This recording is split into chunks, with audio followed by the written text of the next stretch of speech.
I thought that my marriage of 21 years was over this week. Not in a dramatic, emotional way, but a very clear, grounded, this isn't fixable kind of a way. I had already started accepting what it would look like to break our family apart. Thought I would have to trash this podcast, put it all in the garbage. I felt like a hypocrite. But then something shifted. Not everything, not magically, but enough to bring us back from the edge. And I need to tell you this story.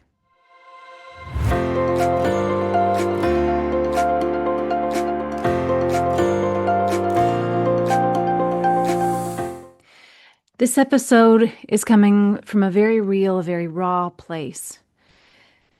Last week, I truly thought that my marriage might be over. I was about 98% sure. It wasn't in a dramatic way. I was very clear. I felt very clear on that I do not think that this is fixable. And I'm sitting here, honestly, 3 days later, and it's a completely different perspective. And it's not because everything got fixed, but it was the shift. And that's something incredibly important. And I think it's really valuable to talk about. So I have some notes I will be referencing, but I want to go through this very clearly and very respectfully of my husband. I recognize that I am one person and I have my perspective. And I want to honor that I'm the one that's sharing the story and that he's not here to share his side. So I'm attempting to do it from a place of balance. But also, since girls, I'm mainly talking to you, yeah, you'll see it. You'll see it both sides as well. Okay, so here's what happened. All right, there was not one big thing. There was not one thing that happened. He didn't gamble all our money away or have an affair or anything like that. Really, really, in a way, he had little to do with it, which sounds bizarre, but that's kind of so bear with me. Here's a story. Okay, it's that there has been this big shift happening inside of me. And I've been going through a very deep personal awakening. I'm a dolphin. That's really, I identify as a dolphin. No, that's not what it is. It's been peeling back the layers of who I have been for years, getting to the core of who I am. So stripping away all of the different costumes, the different arrangements, roles that I have agreed to or taken upon in order to, as we do, in order to survive and thrive, but that are not part of our original self. It's just layers of stuff. And they have been falling off very fast, like overwhelmingly fast. And it left me in this place of, okay, I'm going to use lots of woo-woo stuff because that's what's been happening. Okay. Here's the thing. It was in reaching a new frequency, coming up leveling, my I'll just call it a frequency because that's what I've been operating in. In that, a lot of the old stuff was shedding. And I hit this point where I see it all. I see it all in my mind like a movie. I'm clairvoyant like that. And what I saw was it was like, it was almost in a moment. There was this massive shift where it felt like all of the crap that I talked about just kind of fell away, fell off, and revealed a very authentic part of myself that had, it was at a very pivotal point in my life. It was basically at puberty. And I saw myself Standing, the imagery might not mean anything to you, but maybe it will. So I'll share it. But I was standing in this like mountain basin. I grew up in Anchorage, Alaska, and we would hike with our high school youth group. We would hike up into the mountains, spend a long weekend camping up there, and then hike back. And it was really amazing. These glacial pools and these all these beautiful snow caps. But you were in this protected mountain basin where you're up high, but it's this peaceful, beautiful valley, and you are protected all around. So talk about like it was such a symbol of security and safety, and it was a deep sense of boundaries. Stopping at this place for me of seeing myself like basically at puberty, I was everything about me physically was grounded. Like my feet were planted firmly on the rocky ground, and it was like roots were growing through my feet. My hands were down at my sides, my fists were clenched, and not in anger at anything, but just in like this is who I am. And I was wearing pants, which I don't wear pants. I don't wear pants anymore. But it was like everything about how I felt was very much in my masculine. It was in a protector kind of a way. And I was baffled, girls, baffled at what was happening because, like, that's not me. I'm the feminine lady, right? I wear dresses. But this part of me, where I was at this position in life, was a defining moment of who I was as a woman, as a person, as a core essence. And I don't believe that it was me saying, I truly, deeply am masculine. That's not what it was. What it communicated to me, deep inside what I felt, was boundaries. I never formed proper boundaries for myself. I never had that sense of security and safety of personhood. And here I was in the core of my spirit saying, this is who I am.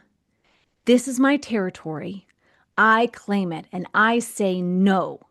I get to say no. And my gosh, I was saying no to my kids who are like, 'cause I'm a softie and I'm a pushover. And again, because I had no boundaries. I had no boundaries. And in all of my relationships, I would like, bug me enough and I'm just going to say yes. I'm going to cave. And here I was finally having boundaries. All right. This put me in a really weird place with my husband. Again, he wasn't doing anything different. But I certainly felt very, very different. And I was navigating it. And I let him know. I said, hey, I'll let you know there's this stuff that's happening. And I talked to him about the imagery and everything. And I'm sure he was like, okay. But I just knew I had to just keep walking through this and that it would work itself out. But I tell you, I I was really struggling. And as I was in that moment, what did is what I tell you gals never to do, which is I cut him off because I did not know how to relate with him. And I think all of his anything that was ultra, I mean, he's a very masculine man. And things that were hard about him or whatnot, I think they triggered me really. And I was like, oh no, I'm not doing that anymore. But I began to recognize old patterns in our relationship, and things that crossed my boundaries. And we didn't have a conversation about this, and I thought, you know what? He was like that at the beginning. He's still like this. He's never going to change. That's it. Can't talk about it. So I'm just letting you know that sometimes we get dumb, like in this instance with me. But I mean, I had a very perspective valid. No. I had a valid, very valid perspective. Promise. I have not been, it's not wine o'clock. Anyway, but the point is that as I closed off, as I was shifting inside of myself and trying to figure all this stuff out, I cut him off and he felt isolated. And I wish that but honestly, I tell you girls, I didn't have the bandwidth. Didn't have the bandwidth to reach out. Let's move this forward. Okay.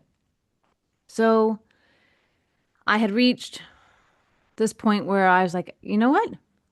I'm done.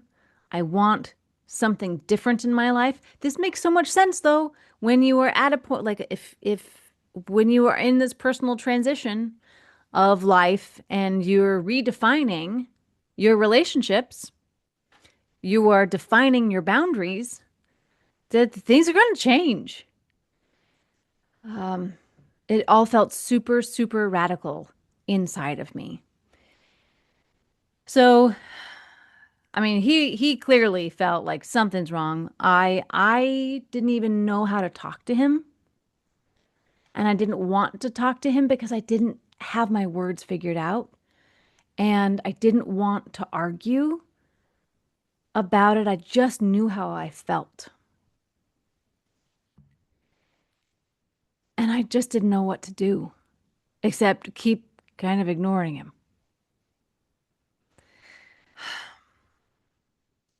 So finally, it came. I mean, I was a happy person to the kids. I was just fine. I didn't have any issue with our relationship, but there was something big that needed to go happen between he and I. And I honestly, I didn't see a way through.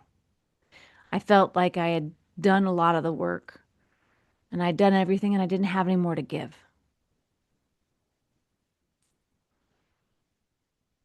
So finally he asked, could we have a conversation? It's like, yeah, thank you for asking.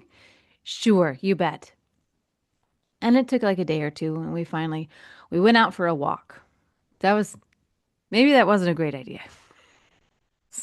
But anyway, it didn't go very well, girls. It didn't go very well because I had made up my mind. And that's weird because that's not usually me, but I had. And I didn't want to argue. So we ended up coming back to the house, hashing out some things, and it just felt pretty final, but I could see that he was kind of reeling like, wait. I thought we were gonna like he felt ready to leave, but he was willing to be talked out of it, and I was done. I was like, no, nope, that's it. Again, I honestly thought I was gonna have to scrap this podcast, and I was like, how can I, who talk about, almost, you marry most guys that we get with, they are good men deep inside, and you can make just about any relationship work. And I had just hit a point where I was done giving or trying. And I I I I think what happened was that I needed him to initiate because I was exhausted and I was holding on to those boundaries. And I knew that the only way that we could make it work was if we were in harmony together. And for some reason, I just felt like we never would be, that it would always go back to these same patterns and issues. And those things still need to be dealt with, and we'll get into that. But anyway, here's what happened. I thought we've talked about divorce before, probably like 4 times within our 21 years of being married. But this was the first time where, okay, hold on. And typically, if you've ever thought about divorcing your person, or I don't know, you've already lived that story. And I have been divorced once before, and I didn't have kids at the time. And I know I've shared that and how people always said, well, at least you don't have kids. Like, okay, thanks. It still sucks. It's still awful. It's still heartbreaking. But yes, at least we don't have kids. Well, we have to kids. And as I walked around the house, as he started to pack, started just kind of, because, you got to do something, got to organize your thoughts and take some action or whatever. So as I'm moving around the house, I start to see the different ways that our lives are woven together. Going down to the workshop where all of his tools are and everything that he's organized and put together for the maintenance of the house, that he's the man that makes Christmas happen. That he's the one that pulls out the tree and decorates outside, all these things. And I'm seeing our children playing together outside, delighted, happy, having such a great time. Seeing all of the playground equipment that he has purchased and put together and set up for the enjoyment of our family and our children. And then thinking of how soon he won't be here and he doesn't get to keep any of this. And I'm not physically, that's not what I mean, but all the stuff that he has built, all that we built together, and he has to go live in some apartment somewhere. And that felt so unfair. And that's not an excuse to put up with a subpar relationship, where both people aren't putting effort in. That's not an excuse that you have to just grin and bear it because you just do it for the kids. I understand that. But this was the first time that I saw a little piece of how devastating it would be to be a dad of six children and having to be apart, taking a family apart. And it broke my heart, but I still didn't think that there was a way forward. But I just felt like how utterly wrong this whole system is, or just like the fact of divorce. It's so devastating.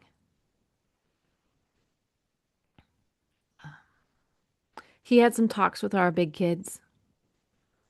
And because what had happened, oh, especially over the past several weeks, when I was needing to isolate myself and it was isolating him, he really felt like no one cared about him anymore. And so he withdrew even more. It's so funny because as a girl, you think like people aren't really talking to you. You just kind of go up and say, hey, well, are you okay? Are you okay? Do you want to talk? Looks like you're having a hard time. It's like, well, why doesn't a guy do that? Why couldn't he have just asked me how I was or anything? Like, talk about because he's not a girl. So grace for men. But it did not help the situation that we were magnets at opposite ends, pushing each other away. So he had conversation with some of the kids, and it helped him to see that no, they don't want him to go. They love him. People want him around. And that motivated him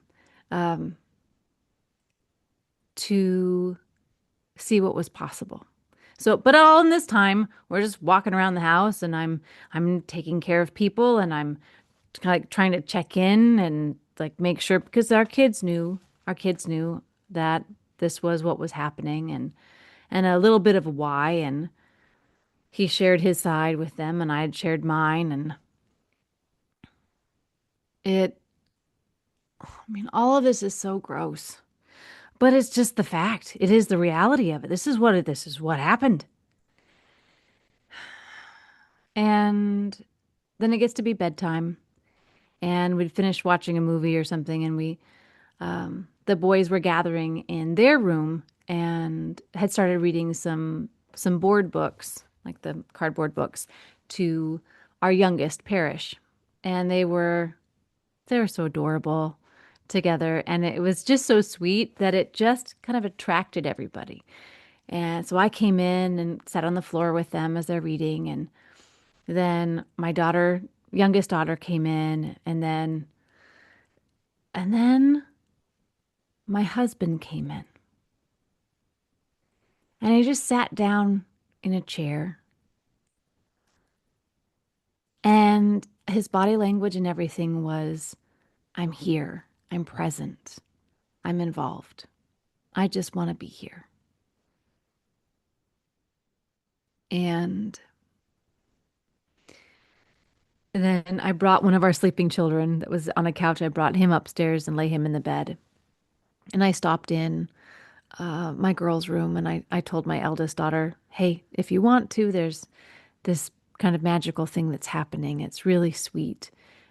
You're welcome to come in if you want. And in a few minutes, she joined us, and we had, 5 out of 6 of our kids were all on the floor reading stories together, stories that we had read to our children for years. And now introducing to our youngest. And it was beautiful. The energy had shifted so much in my husband it was, I mean, it's like the film camera should have been rolling. It was that magic of a moment, as if it was scripted, and it wasn't. It was completely unscripted, and it was angelic. It was incredible. It was love. It was like pure love and joy, and it was what we've made together, what we've made with these incredible children, and what we have both contributed in this family. And I didn't know what the moment would mean except for him to see the beauty and the sweetness and the quality of our family. Honestly, if there was one hope in my heart for that moment, it was just that he would get to feel that love. So then we put the kids to bed, and I slept in the boys' room. And I remember I woke up at about 3 in the morning, and I just was restless. And I remember walking out, going to the bathroom, and then looking at our bedroom door and thinking, I just kind of want to crawl into bed with him. But no, I won't. I won't. I don't know. I was like, for what purpose? But anyway, that was my heart's desire. Anyway, go back to bed in the boys' room. And in the morning, the boys wake up, and it's Sunday morning. And no, Sunday, it was Monday morning. And my husband had the day off of work. And he came to the boys' bedroom door, and he said, his eyes were bright and shining, and he was just looking at me with this sweet intensity. And he said, can I bring you a cup of coffee? I said, oh, thank you. Thank you. Thank you very much. I would like to, I like making my own. It's like, okay, all right. And he was just kind of hovering a little bit, but he was pretty magnetic. And again, it was just this shift happened. And eventually, we started to talk a little bit. And again, I'm still kind of in my mountain valley with my my protectors up and everything. And the issues were valid, the issues were real. I don't have to get into them, but things that needed to be addressed and fixed for repair also to happen.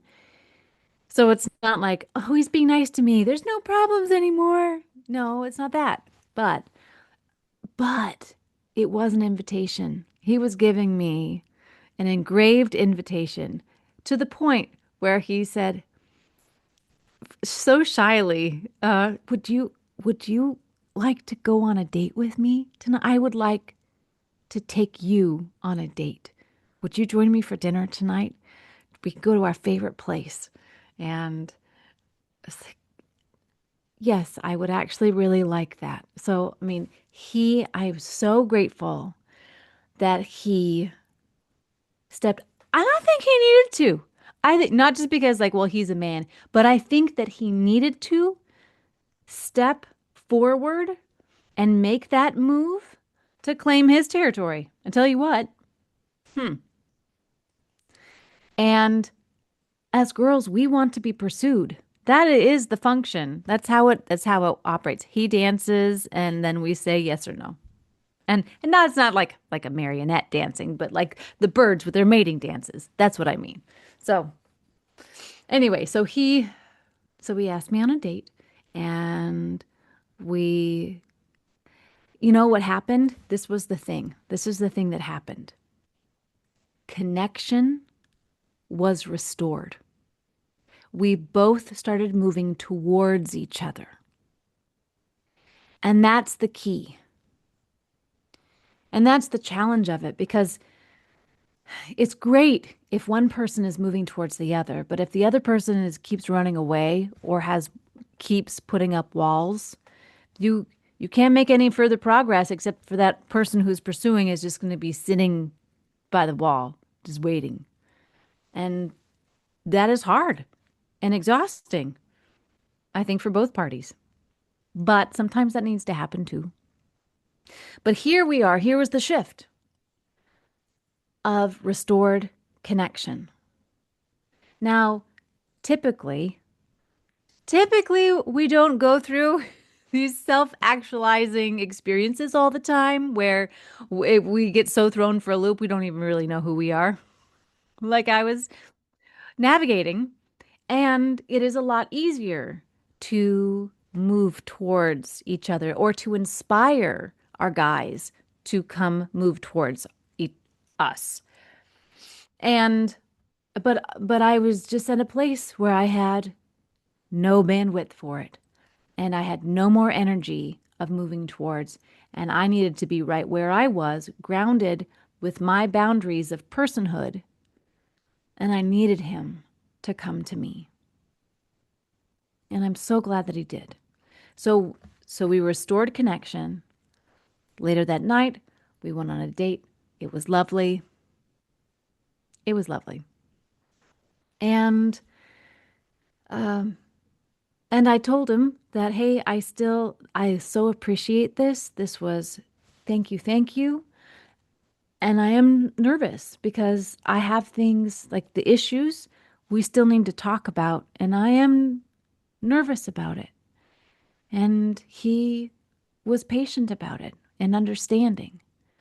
So it was about the next day. We found a time when kids were occupied or napping, or we had a quiet moment.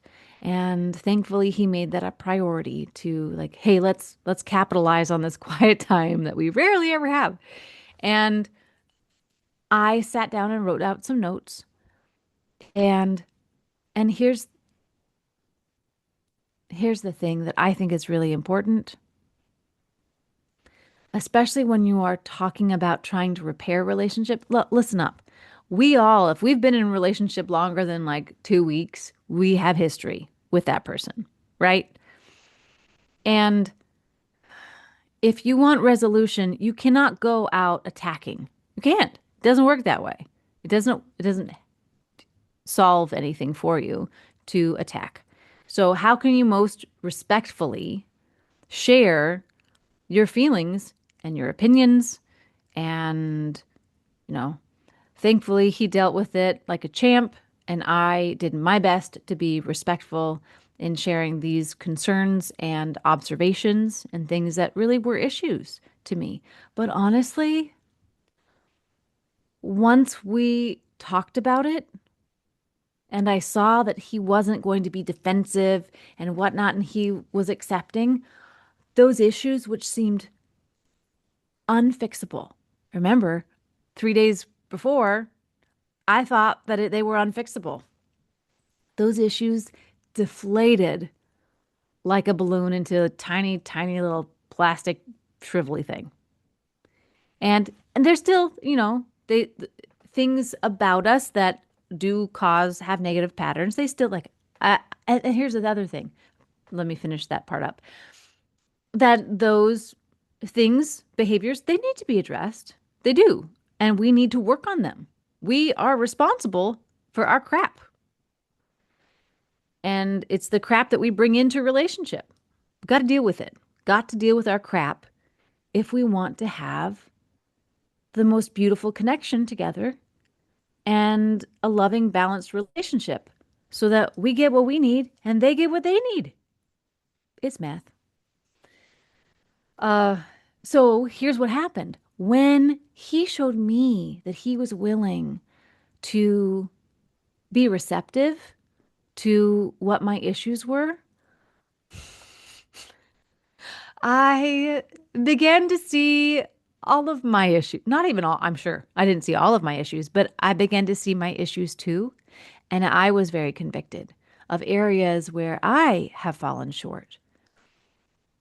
And not just in, I mean, other areas like in my momming, in my housekeeping, in whatnot. And so it has inspired me to create a better schedule and to be able to help the house run smoother and the kids be more entertained with actual activities and events, and like it's been helpful.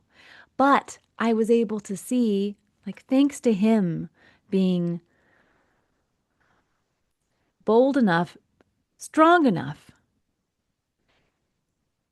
to let me show him where I was hurting and what I thought needed fixed, then I could start to see what I can do on my side of the street as well. That was great. And I'm very thankful. But of all the things that I realized after 21 years of marriage and studying and doing all of this relational maintenance, for a lack of a better word, that it really is about our connection to each other. Are we moving towards each other? Because if we are, I think there is almost there's little to nothing that cannot be fixed if we are both moving towards each other. Now, that is to say, there are real things. I think that trauma and mental illness and things, those are things that I think need addressed and dealt with on all of our sides. And I don't think we get to say, well, that's just who I am. Oh, I was damaged as a child, and so that's just I'm like that. Okay, you can be like that, but you're gonna be like that alone. And otherwise, I think we should constantly be wanting to grow and evolve and be better versions of ourselves, and not better as in like I'm perfect now, but I'm going to say up leveled. What am I looking for? A better version of yourself, a more evolved, a higher level of consciousness. I think that's what we're all really looking for. That to me is self-evolution that I'm striving for and that I want for myself. I want my husband to want that. I want my children to want that for themselves. That to me is success, is self-evolution in consciousness. Anyway, so we're moving forward towards each other. And with the recognition that, guess what? It takes two people moving towards each other, not one person doing whatever the bleep they want and another person chasing them. I'm not doing that anymore. And that is part of the boundaries that everything got stripped down to. Here I am as a person, and I've got flippin' boundaries. And there's things that I've tolerated before that I won't. And it's going to be kind of uncomfortable as I learn to stay true to myself and as I lovingly communicate, oh, no, I won't be doing that. No, I won't be behaving that way anymore. No, I'm not going to be as permeable as I have been before because I am owning myself as a sovereign individual. And I can be soft and feminine. But you know what I feel like, girls? As I've talked about, like coming into your femininity and allowing yourself to be soft and surrender. Before that, it was like a melting away of self. It's like almost going into a nothingness. And that isn't really what I wanted. And I know that I was close to truth, but that I was missing something and I didn't quite know what it was. And I would hear guests or other podcasts or books, hear people kind of hit on something that like, ooh, that me, that resonates. And what I believed that the heart of my issue had been was that I simply did not have inner boundaries. And this is something everybody needs to have. So if you are going through a time of defining or redefining your inner boundaries, it's going to be rough because you've never said no before. And I'm sorry because I know what that feels like. And when we are able to say no, that is a yes to us, to ourselves, to our essence. And it creates healthier relationships. You're going to be so much happier because you know where you begin and end. You know what is yours. And it makes it more meaningful when you let people in. It makes it worth more. And I believe that you get to know your worth. It is defined because you are defined. It's really beautiful. Okay, I'm gonna scroll through my notes and try like, where did I end up? Did we get there? I think we did.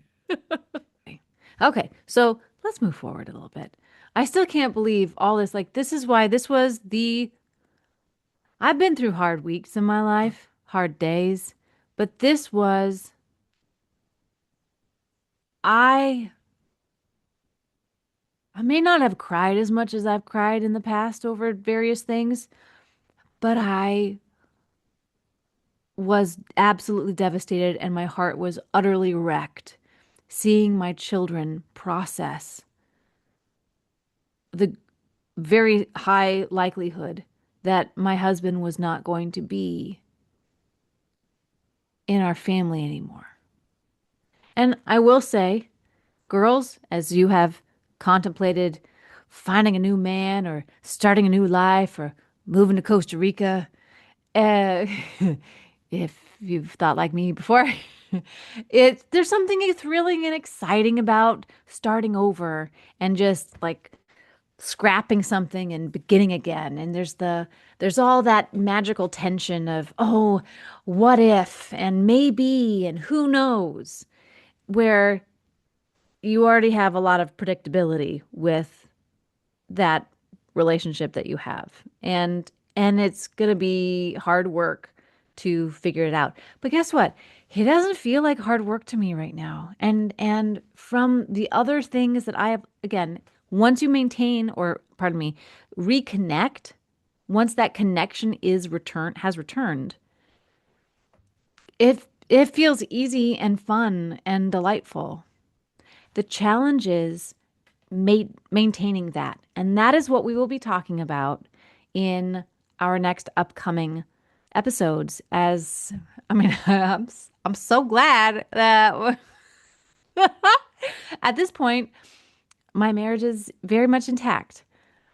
And I'm glad because I wanted to talk about the other incredible stuff within marriage that are the ways that you can maintain absolutely incredible connection.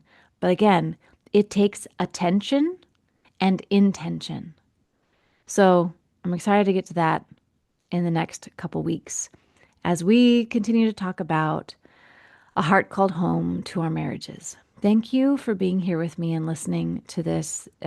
My heart deeply goes out to you if you have been struggling in your relationship, in your marriage, and you have been wondering the same thing, can I fix this?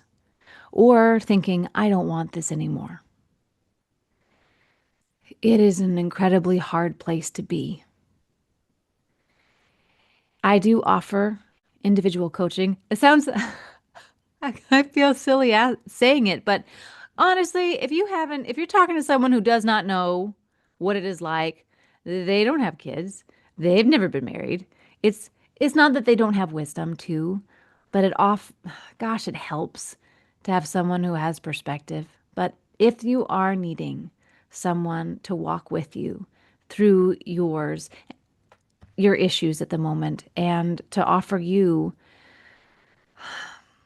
a walking stick and a buddy and a guide through those dark forests where it feels so lost and you feel like surely nothing good can come from this.